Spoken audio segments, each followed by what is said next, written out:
So working towards a mock-up that we have for the way that grids should work, quite frankly. And now that grids have been heavily refactored over the last month, this is even possible. So this is actually really easy to add, but prior to refactoring would have been nearly impossible. So um, for one, got some nice little UX things when we start out. So there's no content here on purpose for this demo because now if HAX detects there's no content, it injects a paragraph and then sets your cursor to that paragraph with all the stuff starting to show up.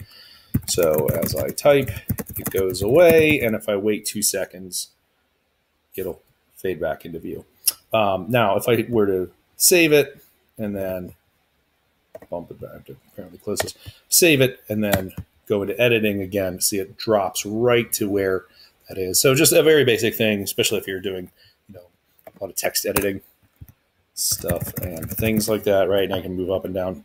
So with a real addition today via API enhancement is these. So there's this add column, and I still need to clean them up a little bit. But what these are going to do, and let's right click, pop that out so that we can actually see what it'll do in the DOM on the fly.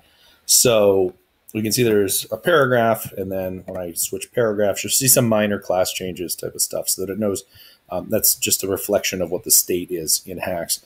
So if I were to hit this button, it's going to add a column from that side. So previously you had to go and you would have to say insert layout and then kind of bork your whole design.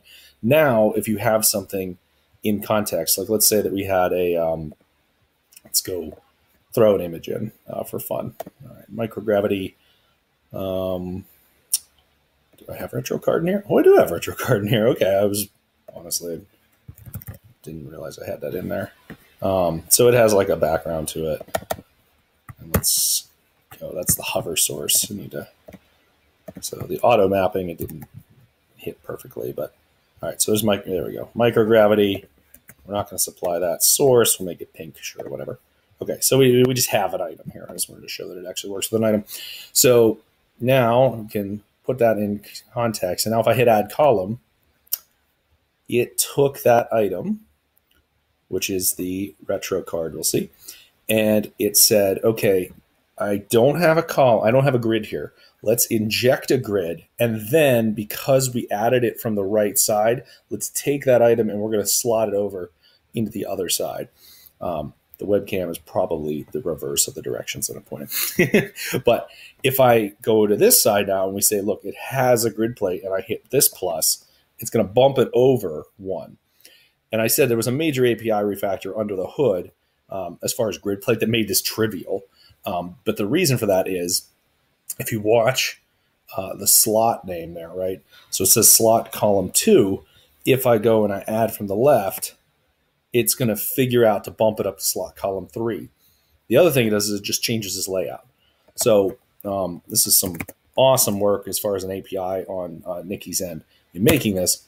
But if I do that and I go 111, that's what the layout is. So all this time, if you've messed with the grid plates at all and you pop this open and you said, hey, I want 2 columns equal width, and drop that in there. That's hideous, especially at this screen real estate.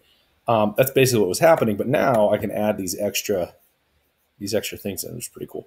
So now if I do a add column from this side, it takes it and it puts a column there, bumping that other thing over. You'll see it makes it a 1-1 split. And now I need to make these go away when you're inside of a grid plate. But that's the basic idea, is that you can now generate grid plates and do basic manipulations just directly via the UI here, as opposed to needing to figure out where stuff is.